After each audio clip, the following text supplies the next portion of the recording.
If you like our videos, please subscribe.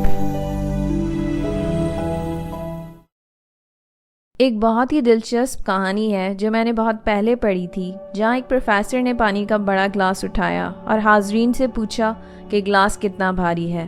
لوگوں کے جوابات مختلف تھے، 100 سے 500 گرام تک انہوں نے جواب دیا۔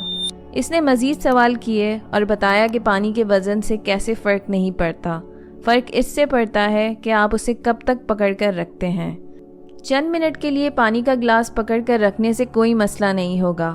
اگر آپ اسے 1 گھنٹے تک پکڑے رکھیں گے تو آپ کو اپنے بازو میں درد محسوس ہونے لگے گا، اور اگر آپ اسے پورا دن پکڑے رہیں گے تو آپ کا بازو سن اور مفلوج ہونے لگے گا۔ یہ ہماری زندگی میں ذہنی دباؤ، الجھنیں اور پریشانیوں کی طرح ہے۔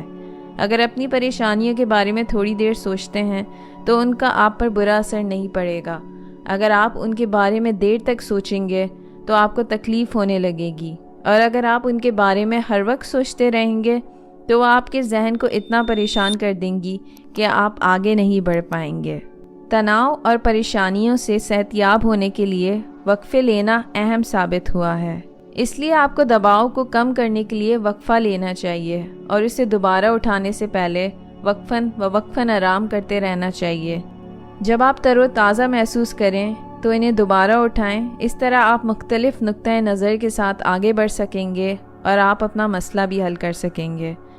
ذہنی سکتی اس بات کو سمجھنے کے بارے میں ہے کہ جذباتی طور پر ذہین لوگ بعض اوقات گلاس کو نیچے رکھتے ہیں اور ایک بہتر حکمت علمی تلاش کرتے ہیں۔ جب آپ تناؤ کو کسی بھی شعبے میں اپنی کارکردگی میں مداخلت کرنے دیتے ہیں تو آپ صرف اپنے بازو کے گرنے کا انتظار کر رہے ہوتے ہیں۔ مفلوج ہونے کے بجائے ایکشن لیں۔ یہ ذہنی تربیت کا حصہ ہے کہ اس بات کی مہارت سیکھی جائے کہ پریشانیوں کو کب تھامنا ہے اور کب اسے نیچے رکھنا ہے۔